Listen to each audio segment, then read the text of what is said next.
Nos atiende un doctor. Este contacto lo hizo la doctora. Se llama Izzeldin Abulaysh. Él es un médico palestino. Inclusive ha sonado mucho para el Premio Nobel de Paz. Y es un vocero de la reconciliación que quiere todo el mundo entre los pueblos palestino e israelí. Pues hay que saludarlo y guardar el optimismo. Él es el autor de un libro que se llama Ojalá que no odiáramos. Ojalá que no odiáramos. Después de lo sucedido el sábado, es posible que ojalá el pueblo de Israel y el pueblo palestino dejen de odiarse algún día, Ana. Good morning, Mr. Abulaysh. Thank you very much for your time today at W Radio. And, Doctor, we want to begin by asking you, and this is in reference perhaps to your book and the title of your book, is it possible that Israel and Palestine ever stop hating themselves? Yeah, of course. Palestinians and Israelis, they can hate themselves and they can get rid of all of these challenges once we start one thing, that the Palestinians' lives matter as equal to the Israelis' lives, and the Palestinians' dignity is equal to the Israelis' dignity, and we need to implement the international resolutions, because in this world, we want to have order in this world, and to get rid of any conflict, any injustices in our world. That's why we have the human rights conventions, we have the international organizations to implement it first on the big and the greater, the powerful countries, and to understand that the Palestinian people, the Palestinian nation is under occupation and the Israelis are occupied. And we want both of them to be free. Let me translate that really quickly, please. Nos dice que ellos, claro que pueden dejar de odiarse una vez entendamos que los palestinos y la vida de los palestinos importan igual que la vida de los israelíes. Nos dice que una vez entendamos que la dignidad de los palestinos es igual a la de los israelíes, pues allí se puede llegar a una paz y pueden dejar de odiarse. Para eso están las resoluciones internacionales, para tener un orden en esta guerra, para acabar con las injusticias en el mundo, y también cree que para eso están las convenciones de los derechos humanos, para acabar con esta ocupación en la que viven los palestinos. Pero ¿por qué estamos llamando a un obstetra palestino hoy? La historia de vida de él, pues, es la fotografía de la noticia del día y seguramente del año, que es el final de lo que vaya a pasar con esta incursión que va a borrar de la faz de la tierra la franja de Gaza. El doctor Abulaysh nació y creció ahí, en un campo de refugiados de Gaza. Estudió medicina en El Cairo. Es ginecólogo de la Universidad de Londres. Tiene especializaciones en Bélgica y en Italia. Tiene una maestría de salud pública en Harvard. Fue el primer palestino en ser contratado como médico residente en un hospital de Israel. En 2009, el ejército de Israel mató a 3 de sus hijas y a su sobrina en un ataque calculado, pero a pesar de haber sido calculado, pues murieron. Y desde entonces él dijo, esto es con la reconciliación de estos dos pueblos. Fundó una organización que se llama Daughters for Life, para promover la educación de las niñas palestinas. Él ha vivido en carne propia la humillación y violaciones a los derechos humanos por parte del ejército y la ocupación de Israel en Gaza. Ana, lo que estamos viendo cuando en Israel no hay lugar para reconciliación en este momento, sino para venganza, y un país pues tiene todo el derecho a defenderse y a atacar a quien le ataca como fue atacado. Pero la decisión es borrar a Gaza. Ya no tienen energía, por lo tanto no tienen agua, no tienen combustible, no tienen alimentos. Más de 2 millones de personas pues van a pasar a ser una crisis humanitaria. ¿Él cree que esto tiene camino de retorno o por el contrario, estamos en un escenario de no retorno. Do you believe that where we are right now is something that could be reversed? Or do you think we're already in a path of no return and that the end result of all of this is going to be the disappearance of the Gaza Strip? Do you think there's any way things could go back, could be reversed at this point? First, I believe there is nothing impossible in our world. Everything is possible if there is a good way and to have the right diagnosis of the problem and to treat the right and to give the right treatment, because it's a sick disease and the disease is the occupation, and that the Palestinians are under occupation, as I mentioned, and the Israelis, they deserve to live free once they take care and to take responsibility and the international community about ending the occupation of the Palestinians. This is the only way to guarantee the safety, security, freedom of the Palestinians and the Israelis. But you need a political will from the international community, not a biased international community based on the international conventions and the international resolutions. We have the United Nations, we have the international conventions that they can work together and to put an end, to be consistent in the implementation of these resolutions, not to be biased and to have double standards. And this will help all of us in the world, in particular the Palestinians and the Israelis, to live side by side as two nations in two independent countries, as two neighbors. And as I mentioned, it's not impossible. It happened before in many other countries, in South Africa, in Ireland, all over the world there were conflicts, but once there is a goodwill to put an end to it, it's possible.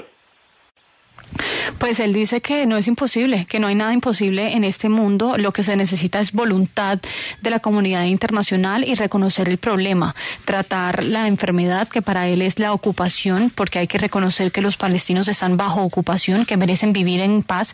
Nos dice que la comunidad internacional tiene una responsabilidad para acabar con esta ocupación a los palestinos, y la única forma de garantizar la paz, la libertad de ambos pueblos es acabando con la ocupación, y para eso se necesita voluntad de la comunidad internacional basados en la Convención Internacional. Para eso están las Naciones Unidas y las diferentes convenciones, para que trabajen juntos y sean consistentes con la implementación de una resolución, no para estar parcializados y tomar un lado u otro, y que las dos naciones al final puedan vivir como vecinos y que se reconozcan como naciones independientes. Nos dice que no es imposible, que ha pasado ya en el mundo, en otros conflictos, en Sudáfrica, así que cuando hay voluntad política y de la comunidad internacional es posible.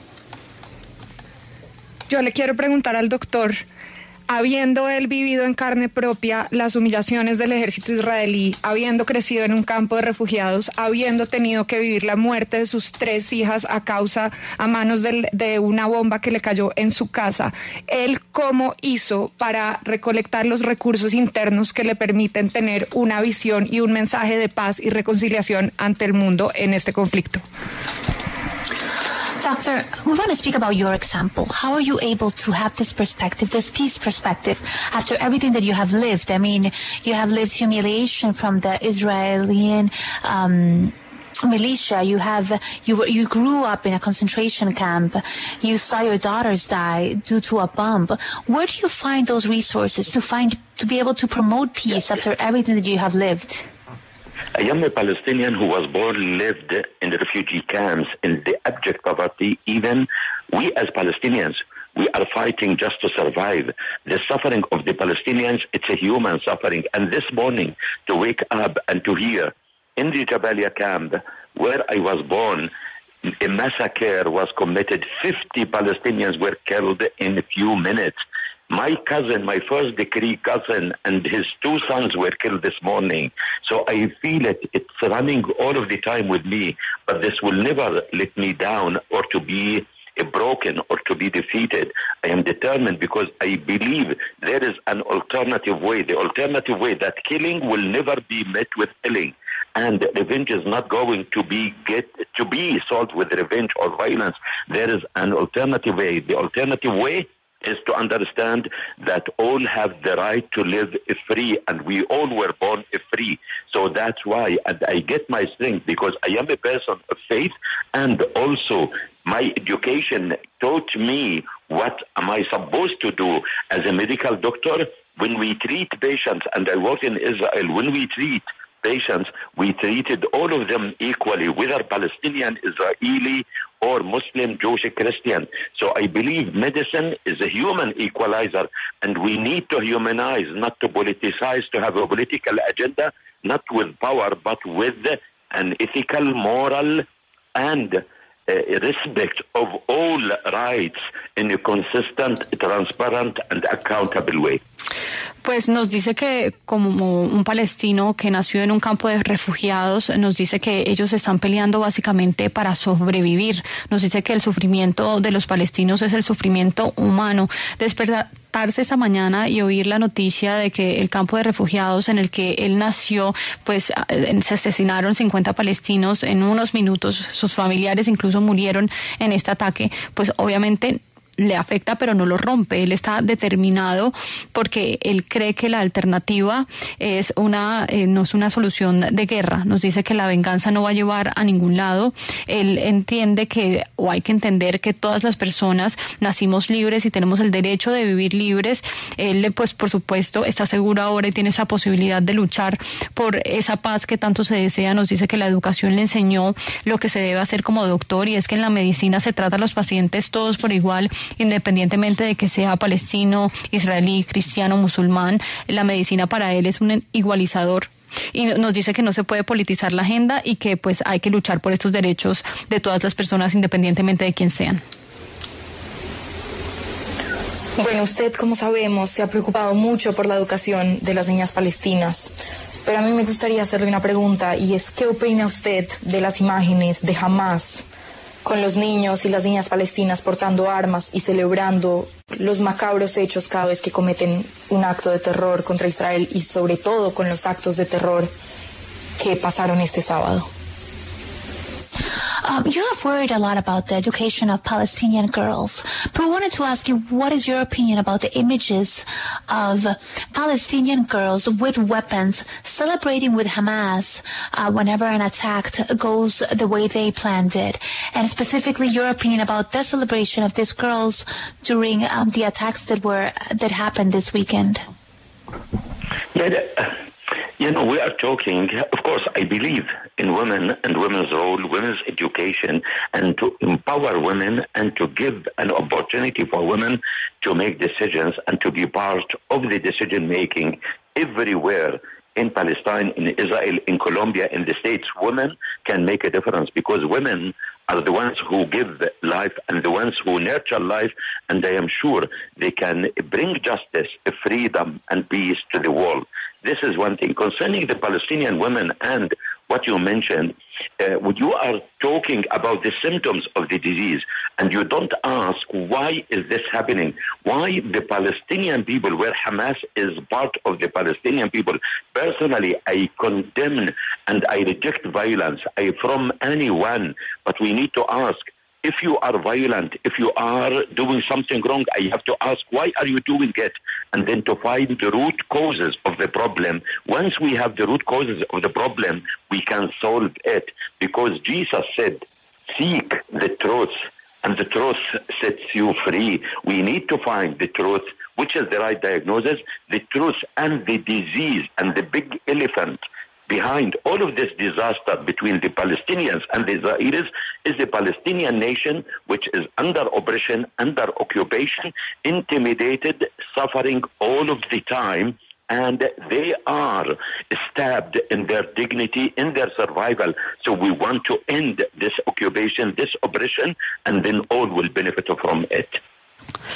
Pues obvio que cree en la educación de las mujeres, en el poder de darles la oportunidad de que hagan parte de la toma de decisiones en todos los lados del mundo, en Colombia, en Israel, en Palestina. Nos dice que las mujeres pueden hacer, por supuesto, la diferencia, son las que dan la vida y pueden traer justicia y paz al mundo. Y habiendo dicho eso, nos dice que con respecto a las mujeres en Palestina, pues hay que ver más allá de los síntomas, nos dice que hay que ver qué es lo que causa la enfermedad y preguntarnos por qué está ocurriendo todo eso. Por supuesto que él condena y rechaza la violencia de cualquier tipo que sea. Si una persona es violenta hay que preguntarse por qué lo está haciendo, ir a la raíz del problema y ahí resolverlo, buscar la verdad y la verdad los hará libres. Nos dice que hay que encontrar el elefante detrás de todo este desastre y para él es la opresión, la ocupación y la intimidación que están viviendo los palestinos que sufren en la Franja de Gaza y pues solucionando esta ocupación, pues él cree que se puede solucionar todo el problema. Pero él nos habla de lo que debía ser y lo entendemos, pero la realidad hoy es otra. Por ejemplo, Bruselas acaba de anunciar que suspende la ayuda humanitaria a Palestina.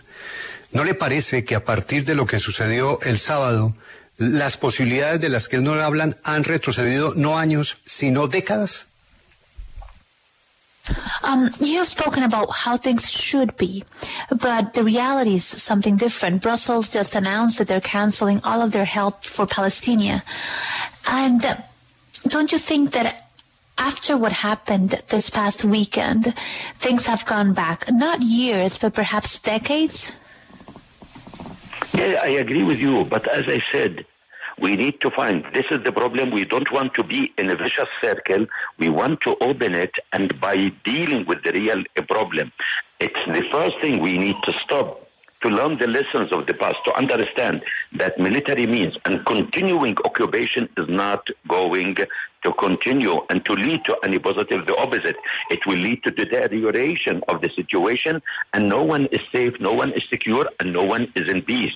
So the only way to open this cycle and to be serious, and personally I advocate, and from your radio I appeal to the international community, to the Colombian president, to all political leaders, number one, to stop the bleeding, to stop this war. As it aggravates the situation, it leads to more hatred and more bloodshed, and to widen the gap and to aggravate the situation.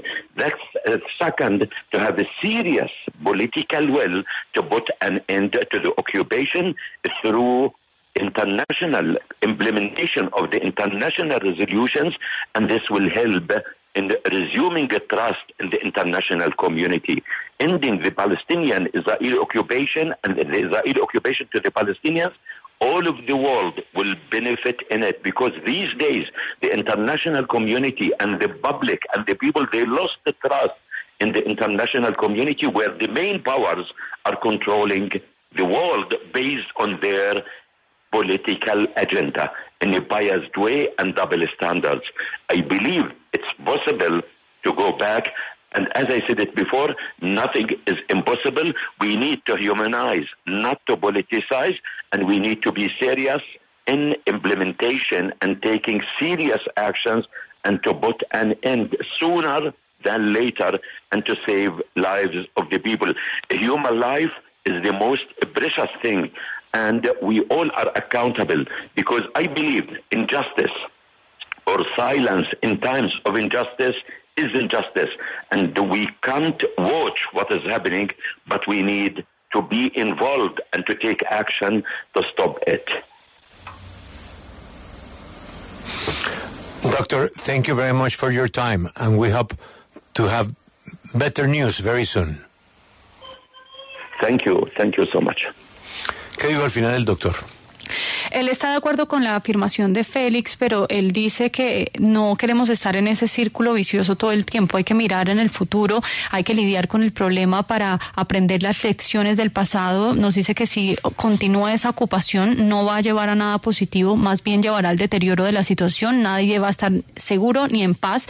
Entonces, la propuesta de él es acabar con este círculo vicioso y llama a todos los líderes políticos a que hagan un llamado para acabar la guerra, acabar con el odio, acabar con el derramamiento de sangre. Nos dice que se necesita voluntad política para acabar con la ocupación por medio de la implementación de las resoluciones internacionales y para que así se recobre la confianza en la comunidad internacional. Así todo el mundo se va a beneficiar.